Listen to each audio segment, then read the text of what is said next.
Have you ever been stranded alone at night, your chest pounding at every rustle in the dark? Now imagine looking up and seeing glowing red eyes staring back at you, eyes that don't belong to anything human. This is the story of Scape Ore Swamp, where fear takes on a form that's all too real. The sharp ring of the old rotary phone shattered the quiet of the Lee County Sheriff's office.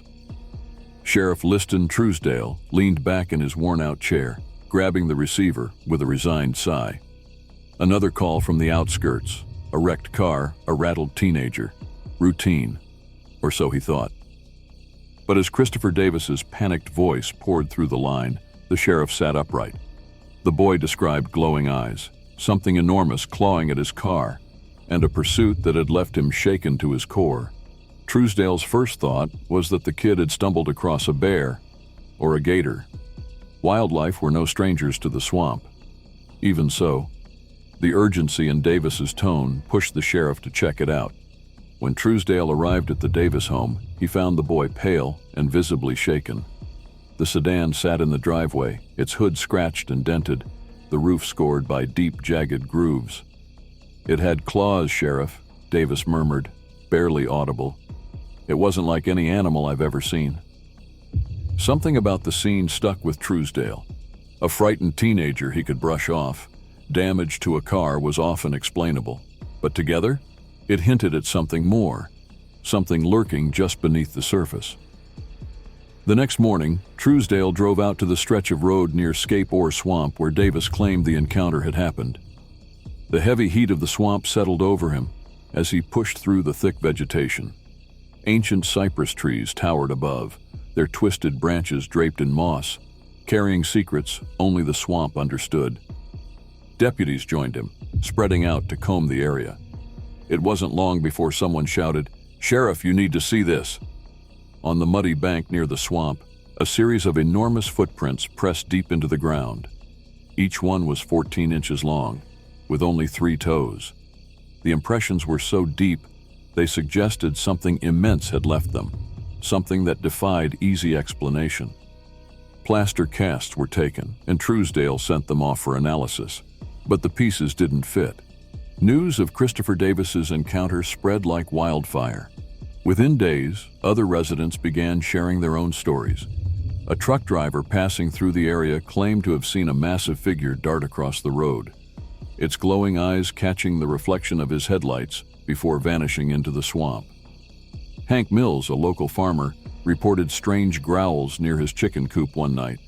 By morning, the coop was in ruins, with feathers strewn across the yard and several chickens missing.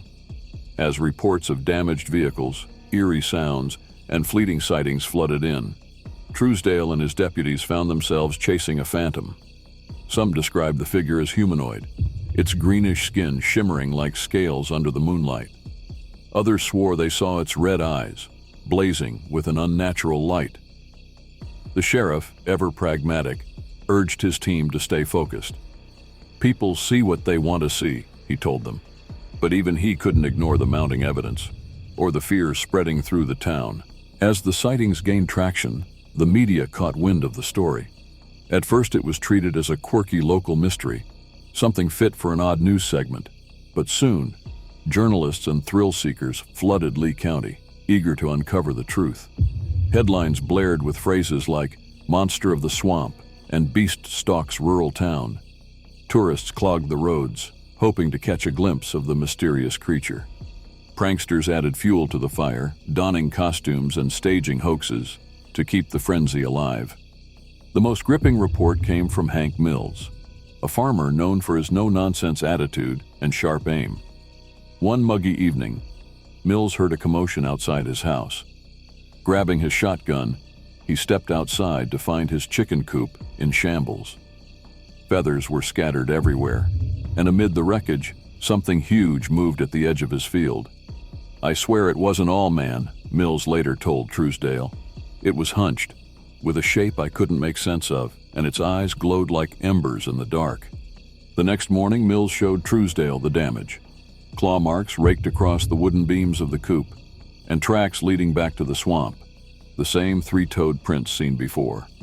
It wasn't until a journalist coined the term "lizard man" that the name stuck.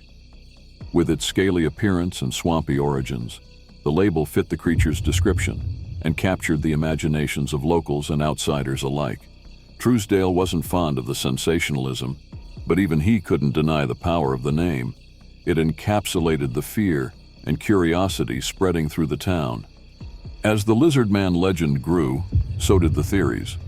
Wildlife experts pointed to misidentifications, perhaps a bear standing on its hind legs or an alligator seen at an odd angle.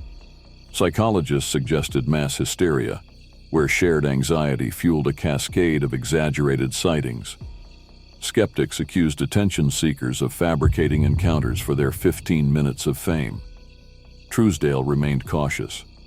"Too many level-headed folks are describing the same thing," he told a reporter.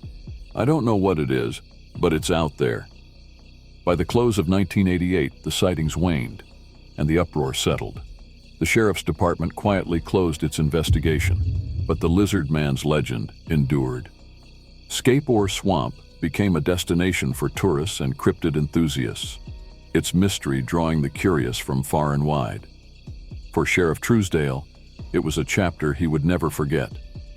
Whether it was a prank, an animal, or something we can't explain, it brought the town together in its own strange way, he later reflected. Even now, decades later, the shadow of the lizard man lingers, waiting for the brave or the reckless to seek out the truth. Hey, mystery hunters. If you enjoyed unraveling today's mystery, don't forget to show some love by hitting that like button. It really helps us keep the adventures coming. Got your own theories or thoughts about today's topic? Drop them in the comments below. I'd love to hear from you. And of course, don't keep all the fun to yourself. Share this video with your friends, family, or anyone who loves a good mystery. Finally, if you haven't already, make sure to subscribe to Mystery Mug and click that notification bell so you never miss out on our next intriguing story. Thanks for watching, stay curious, and I'll see you in the next mystery.